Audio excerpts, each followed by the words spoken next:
आणि बुलेटिनच्या सुरुवातीलाच आहे बातमी शेअर बाजारातनं। दिवसाच्या सुरुवातीलाच निफ्टी आणि सेन्सेक्सने नवे उच्चांक गाठलेले आहेत। अमेरिकन फेडरल रिझर्व्हनं केलेल्या व्याजदर कपातीचा भारतीय शेअर बाजारावरती हा सकारात्मक परिणाम झालाय। निफ्टी 25,500 च्या वर तर सेन्सेक्स 83,200 च्या वर उघडलाय। अमेरिकन फेडरल रिझर्व्ह बँकेनं व्याजदरात कपात केलेली आहे आणि त्यानंतर भारतीय शेअर बाजारात एक तेजी आलेली पाहायला मिळते। यापूर्वीच ही शक्यता वर्तवण्यात आलेली होती आणि त्यानुसार सध्या निफ्टी आणि सेन्सेक्सनं नवे उच्चांक गाठलेले आहेत। केवळ भारतच नव्हे तर संपूर्ण जगभरात शेअर बाजारात ही अशी तेजी पाहायला मिळू शकते।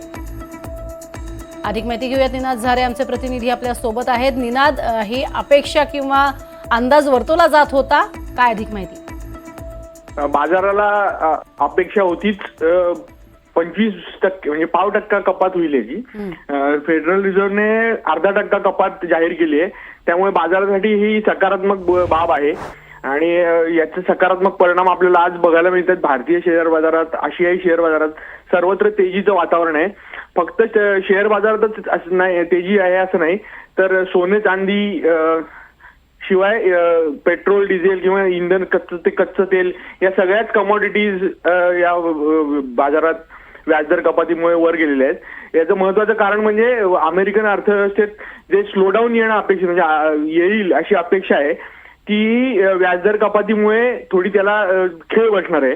त्यामुळे अर्थव्यवस्थेची गती कायम राहणार आहे आणि म्हणून बाजारात तेजी आहे।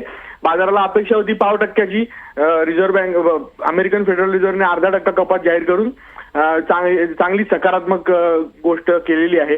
आता त्याचे परिणाम भारतीय शेअर बाजारात होतीलच, याशिवाय भारतीय रिझर्व्ह बँक आता व्याजदर कपात करणार का याकडे सगळ्या बाजाराचं लक्ष आहे। स्टेट बँकेच्या अधिकाऱ्यांचं, चीफ इकॉनॉमिस्ट असं म्हणणं आहे की भारतात मात्र व्याजदर कपात तुर्तास होईल किंवा डिसेंबर 2024 पर्यंत होईल अशी शक्यता कमी आहे। पण आता व्याजाचे दर हे महागाईच्या दरावरती अवलंबून असतात, त्यामुळे महागाईचा दर जर कमी होत गेला या पुढच्या काळात, यावर्षी मॉन्सूनही चांगला आलेला आहे, त्यामुळे अन्नधान्याची महागाई नियंत्रणात राहील अशी अपेक्षा आहे। त्यामुळे जर का या पुढच्या काळात महागाईचा दर असाच नियंत्रणात राहिला तर रिझर्व्ह बँकेला सुद्धा आपल्याकडे व्याजदर कपात करावी लागेल आणि त्याचा आणखी सकारात्मक परिणाम बाजारावर होईल। प्रज्ञा, नक्कीच, तुर्तास धन्यवाद या संपूर्ण माहितीसाठी। तर अतिशय जमेची बाजू आहे शेअर मार्केटमधील।